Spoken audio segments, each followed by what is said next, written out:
Cuando uno piensa que las cosas en Michoacán no pueden ponerse más intensas, la realidad te da una cachetada y te recuerda que en esta tierra la tranquilidad es un lujo que pocos conocen. El pasado jueves, antes de que muchos terminaran su primer café del día, la tierra caliente michoacana volvió a convertirse en zona de guerra. Y no estamos hablando de un enfrentamiento cualquiera. Lo que pasó ese jueves en las inmediaciones de La Ruana fue de esas operaciones que te dejan con un nudo en el estómago, de esas que te hacen preguntarte hasta cuándo va a seguir esto. Elementos de la Secretaría de Marina Armada de México se toparon de frente con un convoy del cártel Jalisco Nueva Generación. El saldo preliminar habla por sí solo. 9 personas abatidas, 22 heridos, y un escenario que parecía sacado de una película de acción, pero que desgraciadamente es la cruda realidad que se vive en esa región día tras día. Para los que tenemos familia allá, para los que nacimos en esas tierras o para los que desde el otro lado seguimos con el corazón lo que pasa en nuestro México, este tipo de noticias no son solo números. Son recordatorios de que la paz sigue siendo una promesa incumplida. El operativo habría arrancado en las primeras horas de la mañana, cuando el sol apenas empezaba a asomar por el horizonte y la mayoría de la gente de La Ruana todavía dormía o se preparaba para salir a trabajar.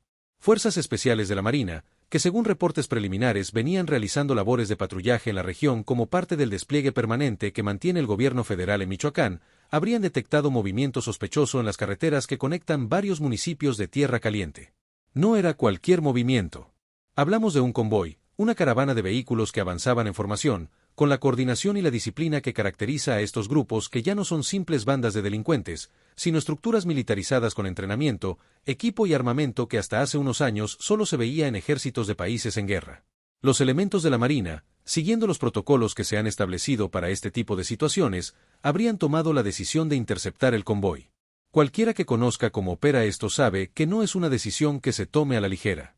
Cuando te enfrentas a grupos como el cártel Jalisco Nueva Generación, sabes que del otro lado hay gente dispuesta a todo, armada hasta los dientes y con la orden clara de no rajarse ante nada ni nadie. El punto elegido para el cerco habría sido estratégico, un tramo de carretera donde las posibilidades de escape se reducen y donde las fuerzas oficiales podían establecer posiciones defensivas. Según las primeras versiones que comenzaron a circular entre habitantes de las comunidades cercanas, alrededor de las 6 de la mañana se habría solicitado al convoy que se detuviera para una revisión de rutina. Pero la respuesta no fue precisamente pacífica. Los presuntos integrantes del cártel habrían abierto fuego de manera inmediata contra los elementos castrenses, desatando un enfrentamiento que, según testimonios de personas que viven en rancherías y poblados aledaños, se prolongó por más de 2 horas. Y no fueron 2 horas de disparos esporádicos. Fue un intercambio continuo de fuego de alto calibre, el tipo de balacera que hace que las paredes de adobe tiemblen y que los vidrios de las ventanas vibren con cada ráfaga. La gente de la zona, esa gente trabajadora que solo quiere vivir en paz y sacar adelante a sus familias, tuvo que encerrarse en sus casas como ha pasado tantas veces antes. Madres resguardando a sus hijos en los rincones más alejados de las ventanas, ancianos rezando para que ninguna bala perdida atravesara sus paredes, trabajadores del campo que tenían que salir a sus labores pero que no podían ni asomarse por miedo a quedar en medio del fuego cruzado. Esa es la realidad que muchos no ven, la que no sale en las estadísticas oficiales. El terror de la gente común, de los que no tienen nada que ver con esto pero que pagan las consecuencias. Varios videos que comenzaron a circular en redes sociales durante las horas siguientes al enfrentamiento muestran lo que muchos ya sabíamos. Columnas densas de humo negro elevándose hacia el cielo michoacano, el sonido inconfundible de las ráfagas de cuerno de chivo, de rifles de alto poder, de explosiones que hacen eco entre los cerros. En las grabaciones que pobladores lograron hacer desde puntos alejados, se alcanza a distinguir la intensidad del combate. Y para los que hemos escuchado ese sonido aunque sea en videos, sabemos que es algo que se te queda grabado en la memoria. La respuesta de la Marina, hay que decirlo, habría sido contundente. De acuerdo con información que fue trascendiendo en las horas posteriores, los elementos desplegados en tierra habrían recibido apoyo aéreo de helicópteros artillados que sobrevolaban la zona. Esto permitió establecer un perímetro de seguridad que habría impedido que los presuntos sicarios pudieran escapar o que otros grupos que operan en la región llegaran a reforzarlos. Las tácticas empleadas habrían incluido maniobras de flanqueo, uso de cobertura vehicular y una coordinación que solamente es posible cuando hay entrenamiento de alto nivel.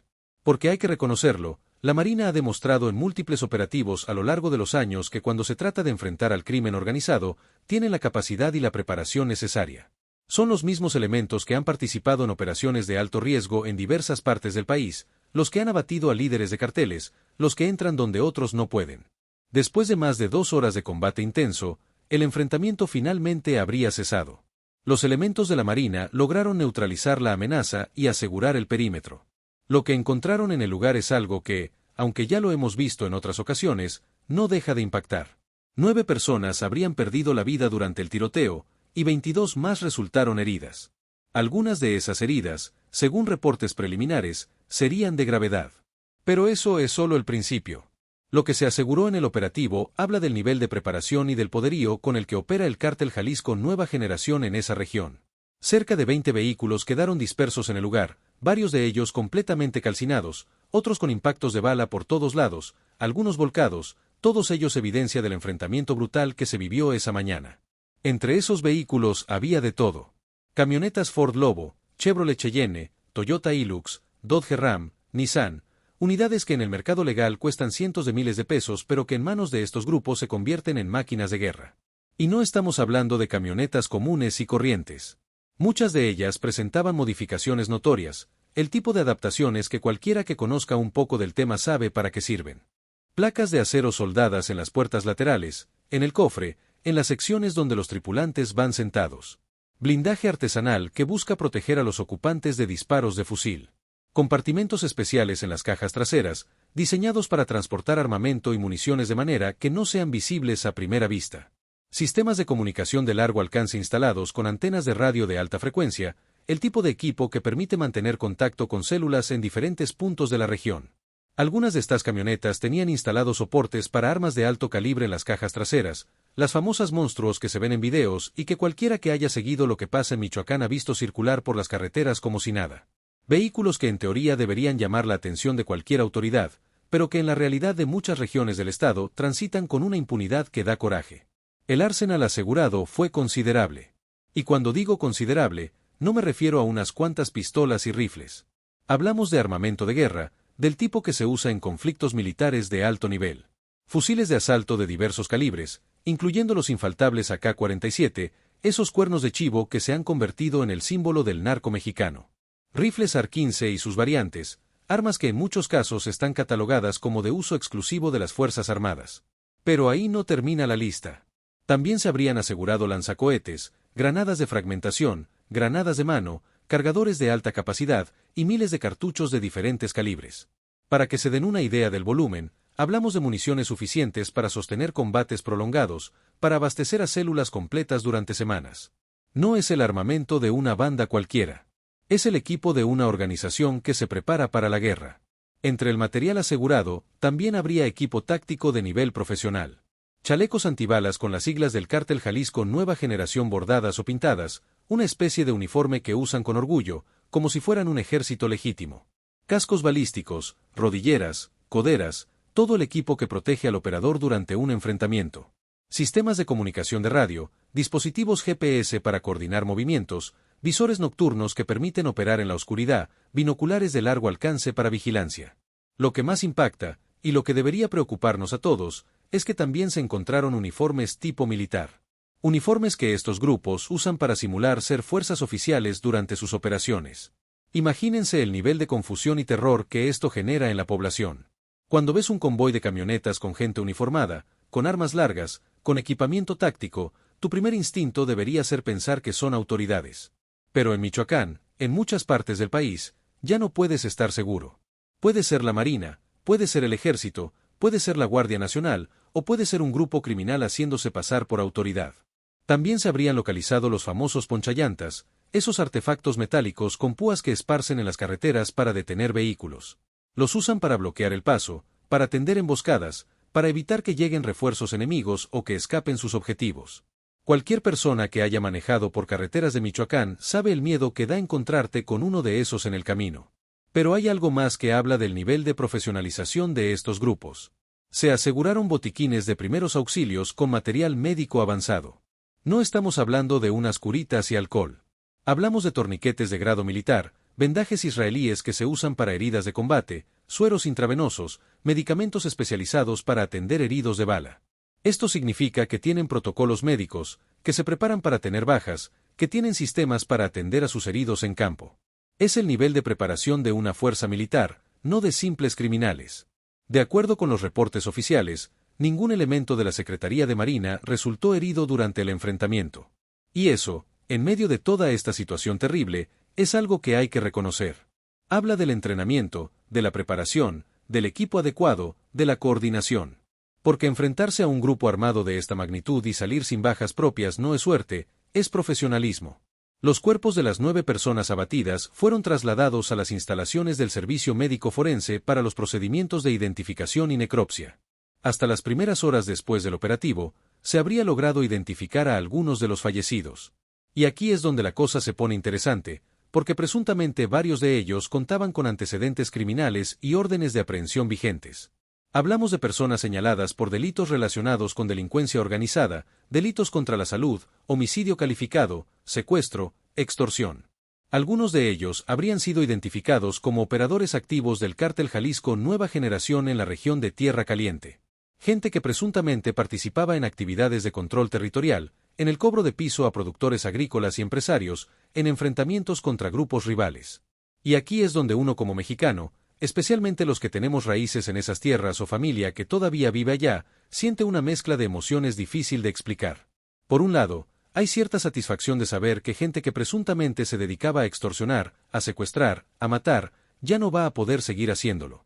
Pero por otro lado está la tristeza profunda de saber que esto no termina aquí, que mañana habrá otros ocupando esos lugares, que el problema es tan grande que un operativo, por exitoso que sea, es solo una gota en el océano. Para entender realmente lo que pasó ese jueves, hay que entender dónde pasó. La Ruana no es un lugar cualquiera.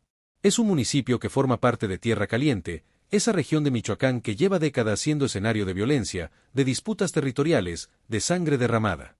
Su ubicación geográfica, sus características, su importancia como corredor para el trasiego de sustancias ilícitas, la han convertido en un territorio que todos los grupos criminales quieren controlar.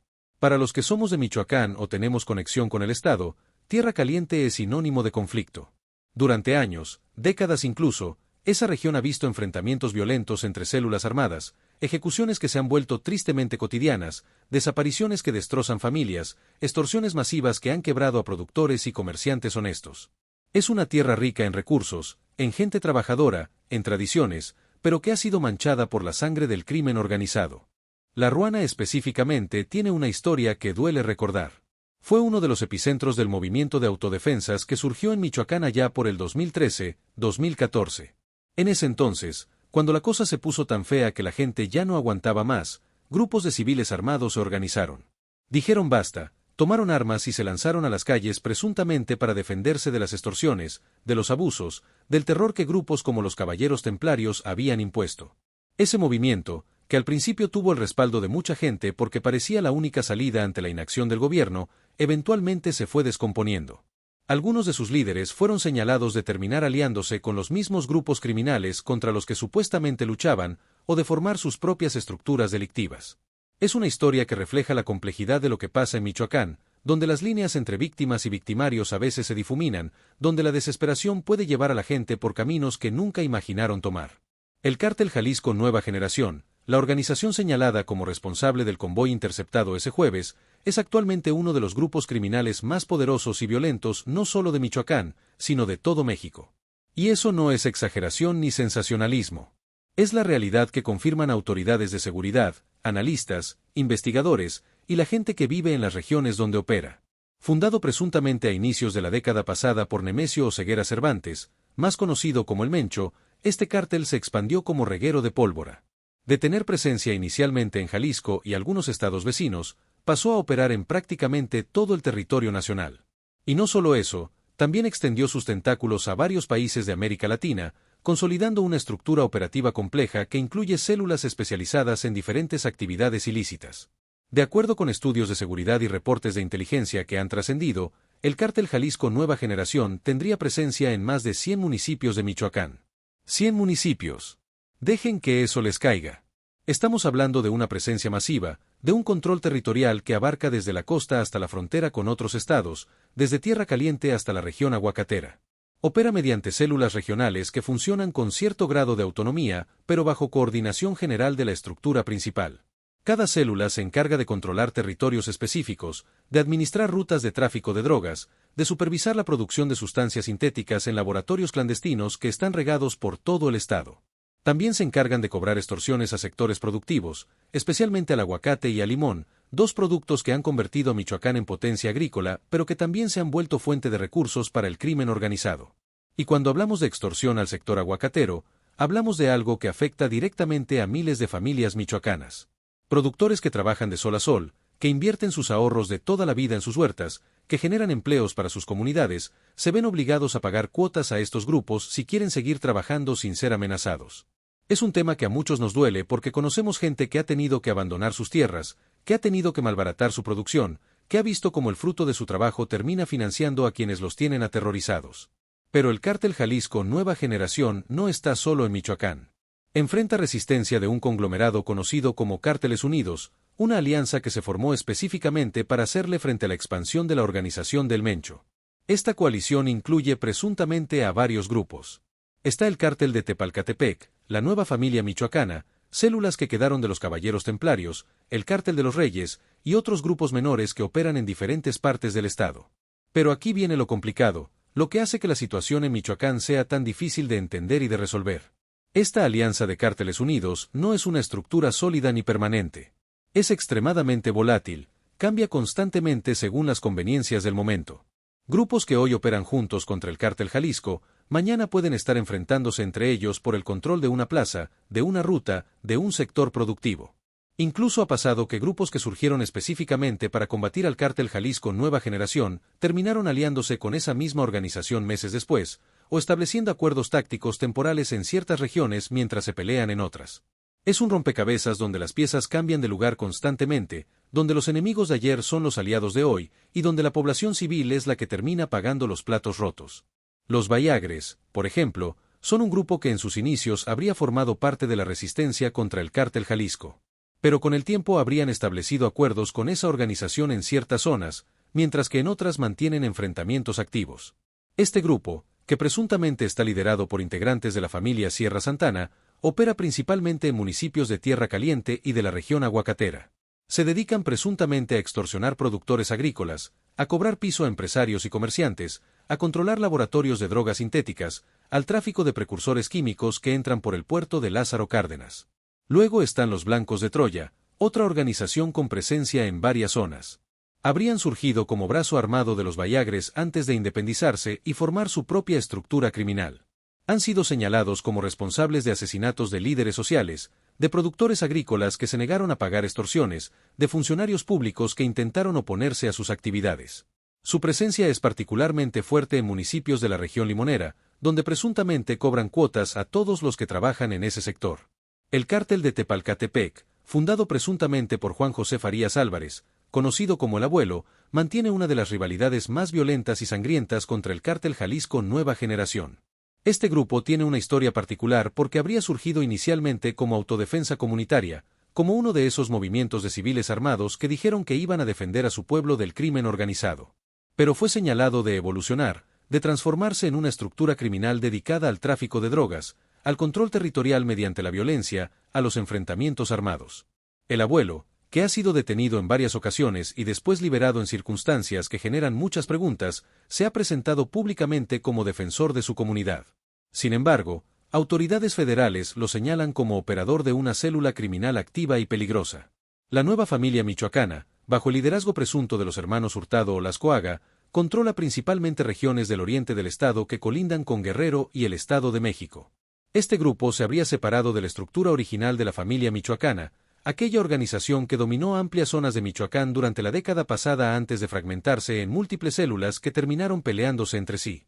La Nueva Familia Michoacana ha sido señalada por su participación en el tráfico de heroína, de metanfetaminas, y más recientemente de fentanilo, esa droga sintética que está causando miles de muertes por sobredosis en Estados Unidos y que se ha convertido en uno de los negocios más lucrativos del narcotráfico. También controlan rutas que conectan Michoacán con el centro del país, corredores por donde se mueve droga, armas, dinero, personas. El Cártel de los Reyes, operando presuntamente bajo el mando de Luis Enrique Barragán Chávez, alias El Bicho, mantiene presencia en municipios del norte de Michoacán que colindan con Jalisco. Este grupo habría establecido alianzas temporales con Cárteles Unidos para enfrentar la expansión del Cártel Jalisco Nueva Generación, dedicándose presuntamente al cultivo y tráfico de marihuana, al robo de vehículos, al cobro de extorsiones en su región de influencia. Pero la cosa no termina ahí. Incluso organizaciones que tienen su centro de operaciones en otros estados mantienen presencia en Michoacán debido a la importancia estratégica de la entidad. El Cártel de Sinaloa, específicamente facciones ligadas a los Chapitos, los hijos del Chapo Guzmán, tendrían operadores en el puerto de Lázaro Cárdenas. Y es que ese puerto es crucial, es el punto de entrada de precursores químicos que vienen de Asia, sustancias que se usan para producir drogas sintéticas como metanfetaminas y fentanilo.